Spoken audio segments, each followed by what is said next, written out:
Bonjour Kala. Bonjour Natacha, bonjour à toutes et à tous. Et ce matin dans Zakoli, nous sommes avec Fouad Ali du MODEF, le mouvement de défense des exploitants familiaux. Vous l'aurez donc compris, nous allons parler agriculture. Bonjour monsieur. Bonjour madame, bonjour la population de Mayotte, votre honorable. Merci d'être avec nous ce matin. Alors, vous militez pour une souveraineté alimentaire. Alors, juste pour qu'il n'y ait pas de confusion avec l'autosuffisance alimentaire, la souveraineté alimentaire est le droit des peuples à une alimentation saine et culturellement appropriée, produite avec des méthodes durables, et le droit des peuples de définir leur propre système agricole et alimentaire. Donc, vous militez pour cette souveraineté alimentaire, mais quand on regarde l'agriculture mahoraise, une culture vivrière, est-ce qu'on n'y est pas déjà? D'abord, merci beaucoup. Il faut commencer à comprendre une chose, que chaque individu doit avant tout chercher à se perfectionner dans l'observation à l'égard de notre biotope et de notre biosonneuse. Il est très important qu'à un moment donné, il y a des choses on peut rectifier, il y a des choses on ne peut pas rectifier, mais néanmoins, c'est modifiable. Donc, je vais dire par là, il faut aussi nous apprenons quelque part à apprendre à ne pas jeter quelque chose par terre au cours de notre vie. Du coup, pour revenir à ma question, donc, Je, est-ce que je, notre agriculture n'est pas déjà adaptée à cette souveraineté alimentaire? je reviens. Vous savez que partout ailleurs, nous sommes entourés de la terre. Cependant, il y a un facteur climatique, il y a un peuple, il y a la civilisation, la culture, tout ça. Voilà. Donc, quelque part, je le souligne aussi que ceci traduise l'expression de la liberté. Elle est tout comme de la liberté. Elle doit se terminer là où elle a commencé. Euh, Aujourd'hui, le problème, ce qui se passe, c'est que, par exemple, je vais regarder ce qui se passe à La Réunion, je vais regarder ce qui se passe à Métropole, Guadeloupe. Voilà, le problème repose là-dessus. À un moment donné, il faut qu'on revienne à notre Et propre... c'est là où je reviens à ma À question, notre... parce que depuis tout à l'heure, vous n'avez pas répondu à ma question. Est-ce que l'agriculture mahoraise aujourd'hui, telle qu'on la pratique, cette culture vivrière, n'est pas déjà une agriculture souveraine, donc qui peut déjà assurer une souveraineté alimentaire? Elle est déjà, parce que c'est notre patrimoine. Elle est déjà, mais maintenant, il faut l'entretenir autrement. Vous savez que l'agriculture, qui dit l'agriculture, dit les infrastructures. Donc, à 90%, ce sont nos parents qui ont travaillé dans des conditions très difficiles. Donc, elle est, et que d'ailleurs, c'est ça notre souhait, garder ce patrimoine sans l'impacter, justement, à l'égard de tout ce qui se passe ailleurs. Et vous, Voilà. au niveau du MODEF aujourd'hui, qu'est-ce que vous faites justement pour la sauvegarde de notre patrimoine du coup agricole?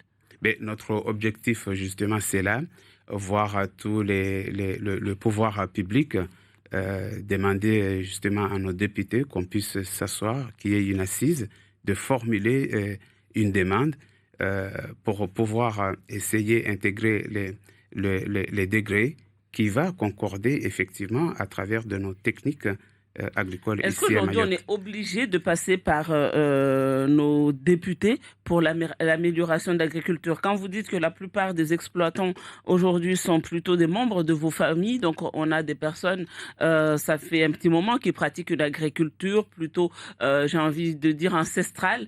Est-ce que ça n'est pas à vous, aujourd'hui, les professionnels, d'essayer de rajeunir, d'aller vous rapprocher du lycée agricole, des jeunes qui se forment aujourd'hui? Tout à fait, là-dessus, vous avez bien souligné, c'est au niveau des professionnels d'apporter vraiment cette écriture-là. Mais néanmoins, à savoir que nous sommes encadrés avec des degrés, vous voyez par exemple les pêcheurs, tout le problème qui se passe actuellement, tout simplement parce qu'il y a un degré et il faut l'appliquer. Et nous, notre objectif, c'est ça, c'est d'arriver à démontrer que le code des pieds à Paris, les degrés des pieds à Paris ne se concordent pas. Quel décret, par exemple? Vous parlez de quelle loi aujourd'hui qui ne fonctionne pas avec Mayotte? Par exemple, les pêcheurs, par exemple, hein, on le voit très souvent actuellement, donc ils ne sont pas dans les normes, tout ça, et voilà, c'est ça ce qu'on cherche à dire non. On peut pas déjà, on n'est pas dans une compétition en vérité avec la définition de la souveraineté alimentaire, parce que d'abord, c'est la population d'abord. Donc, on n'est pas dans la compétition ni compétitivité. Il faut rendre les Mahorais, l'agriculture de Mayotte, telle qu'elle était comme avant et Mais c'est- d'assouplir ces degrés-là, les normes européennes. vous parlez des normes européennes, mais quand on regarde l'agriculture mahoraise aujourd'hui telle que c'est pratiqué, est-ce que réellement, parce qu'on sait, vous êtes quelques exploitants déclarés, mais la plupart des gens, ils ont leur lopin de terre, on parle de cette culture vivrière, ou alors on a beaucoup d'exploitants non déclarés, on a énormément de clandestins et également qui pratiquent l'agriculture aujourd'hui. Comment changer ça? Je pense que c'est très important parce que c'est le premier pilier, je pense, de l'humanité, d'apporter les meilleures observations là-dessus, euh, l'agriculture et la pêche, parce que vous savez, c'est ça qui nous entoure partout ailleurs.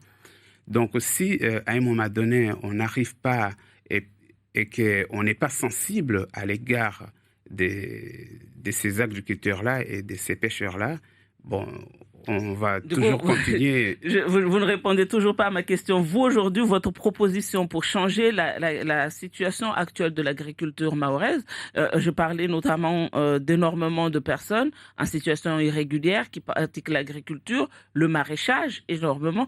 Comment, aujourd'hui, on peut faire en sorte de changer la donne et qu'il y ait plus d'exploitants déclarés à Mayotte?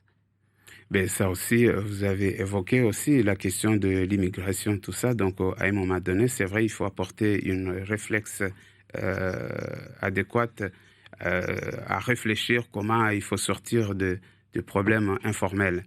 Donc, mais si à un moment donné, il n'y a pas de loi là-dessus pour encadrer les enjeux, ben, je pense que l'avenir restera toujours sombre. Du coup, si je comprends bien, vous, de votre côté, en tant que professionnel, vous n'avez pas de proposition. Nous, si, on a de propositions, mais propositions, ça base d'abord sur les professionnels syrétisés, tout ça, de maîtriser d'abord ce qui existe. Et à partir de là, nous allons s'incliner à travers de cette séquence d'observation, comment demain intégrer le problème ou résoudre le problème informel. Je parlais toujours je parle de ces productions maraîchères. Aujourd'hui, on utilise énormément des produits phytosanitaires à trop forte dose. Et encore une fois, comment inverser les choses et surtout vous, au niveau du MODEF, pardon, qu'est-ce que vous proposez? Ben, comme vous savez, aujourd'hui, au niveau de la médecine classique qui existe très très longtemps, et on constate aujourd'hui le problème des maladies partout ailleurs. Donc, à un moment donné, il faut vraiment réfléchir le modèle de l'agriculture. Je pense que l'efficacité il repose à travers de la nourriture que nous apportons dans notre organisme quotidiennement. Du coup, Donc vous aujourd'hui, proposez quoi? Que les autorités prennent les choses en main? Vous proposez quoi exactement? ben, nous, on propose vraiment, il faut garder les choses naturellement.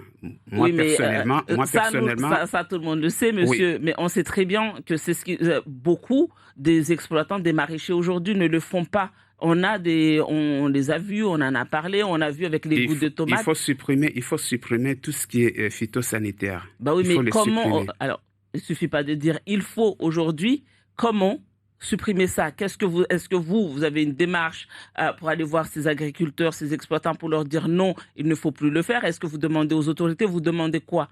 Mais il y a déjà une démarche là-dessus, à savoir qu'à 90%, ce sont nos parents, ils n'ont pas de formation. Donc, on essaie déjà d'avoir, permettre à nos parents d'y accéder à des formations, justement pour les techniques agroforesterie. Et c'est là où ça repose votre réponse. lorsqu'ils vont découvrir les techniques agroforesteries, parce qu'il n'y a pas que... Mais nos parents, ils connaissent déjà, parce qu'on parle du jardin maoré. Je ne vous apprends rien. Nos parents, oui, il n'y a pas un problème là-dessus. Mais le problème sur les produits phytosanitaires, là, en vérité, ce n'est pas aux Maoris qui pratiquent ça. En vérité, ça vient sur la culture informelle. Voilà. Et comment éradiquer cette culture informelle aujourd'hui qui est très importante ici? J'avoue que c'est une question très complexe, parce que quand il s'agit d'une question des hommes et des femmes, la réponse n'est pas aussi si simple. Pourquoi c'est si complexe? Parce que, vous savez, nous les humains, on change à tout moment, on change toujours de l'altitude de comportement. Donc, c'est pas pareil comme si j'observe où je vais apporter une solution à une plante. Là, je sais que c'est très efficace. Pour suivre votre raisonnement, oui. Si les humains, est-ce qu'il ne faudrait pas aller aujourd'hui, si les gens ne veulent pas comprendre, est-ce qu'il ne faudrait pas l'usage de la force? Est-ce qu'il ne faudrait pas détruire ces exploitations, ces productions qui sont dangereuses pour la santé? Vous savez, tout à l'heure, là, j'ai commencé à souligner que nous devrons apprendre à ne pas jeter quelque chose par terre. C'est très important. Et je pense que c'est à partir de là, nous allons développer notre faculté mentale pour, je pense, apporter une réponse très efficace dans les avenirs. C'est à partir de là, on sera très attention, on fera très attentivement. Voilà. Mais si d'un côté, je vais essayer de toucher toutes les branches directement et que la base elle-même, je n'arrive pas à maîtriser, il y aura toujours ce conflit, ce problème. Fouad Ali, récemment, il y a eu le Oudinot du pouvoir d'achat. C'est des mesures mises en place par le ministère de l'Outre-mer pour lutter contre l'inflation dans les Outre-mer. Et à Mayotte, ça s'est traduit par la signature de la charte du bouclier qualité-prix avec 11 produits de consommation, de grande consommation dedans. Donc, on retrouve le riz, les ailes de poulet, les tomates pelées, les sardines, l'eau plate, viande de bœuf, le lait crémé, le lait en poudre, l'huile de tournesol, la lessive ainsi que les couches pour bébés. Mais il n'y a ni banane ni manioc. Est-ce que vous le regrettez aujourd'hui que ces produits ne soient pas considérés comme des produits de première nécessité ici? Mais encore une fois, comme tout à l'heure, on avait parlé qu'il y a des degrés, il y a des lois qui nous encadrent. Et c'est là où notre combat, qu'on ne peut plus continuer, laisser depuis Paris prendre les décisions. Mais évidemment, c'est très regrettable. Et comment vous n'avez pas pu influer jusque-là, parce que cette décision, avant d'avoir été prise, il y a eu des concertations, parce que d'ailleurs les ailes de poulet ont été rajoutées, mais au départ ça n'y était pas. Donc il y a eu forcément des lobbying à un moment donné. Comment vous, de votre côté, vous n'y êtes pas arrivé? Justement parce qu'on n'était pas informés, on n'était pas voilà. Donc c'est là où je le souligne que lorsqu'on fait des écritures là-dessus, je pense qu'il faut associer tous les facteurs nécessaires pour prendre des décisions, à savoir que les dernières écritures ça revient à nous, aux professionnels. Et est-ce que si ça avait été le cas, si aujourd'hui on avait inclus par exemple la banane et le manioc, est-ce que les agriculteurs mahorais auraient été en mesure de répondre à ça et de produire des bananes et des maniocs pour toute la population dans le cadre du bouclier qualité-prix, c'est-à-dire que forcément on serait obligé de se fournir chez des agriculteurs déclarés en règle?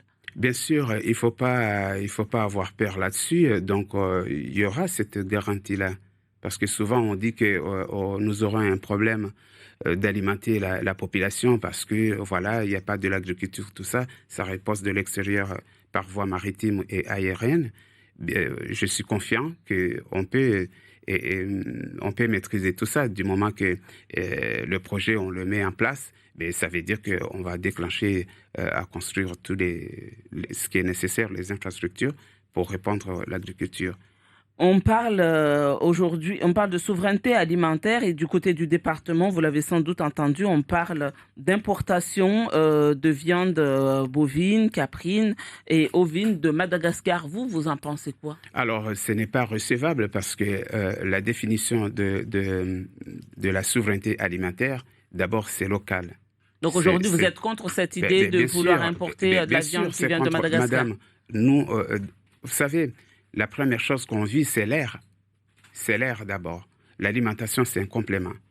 Alors, qu'est-ce qui reste encore? Ils vont chercher de l'air, de Mais on ne vit pas l'oxygène. d'air, hein, ni, Ils vont ni d'eau chercher. fraîche d'ailleurs, il faut ils- ils- manger. ben oui, j'ai dit, c'est un complémentaire. Alors, il reste quoi? Ils vont chercher de l'oxygène ailleurs pour donner aux habitants, au peuple de Mayotte. C'est là où encore il faut avoir une meilleure observation à l'égard de l'agriculture et les agriculteurs, ainsi les pêcheurs. Merci beaucoup, Fouad Ali, d'avoir été l'invité de Zakweli. Je rappelle, vous êtes le Merci à vous. président du MODEF, vous êtes pépiniériste et vous êtes venu avec ce joli bouquet de fleurs pour nos téléspectateurs. Merci beaucoup. Merci beaucoup à vous.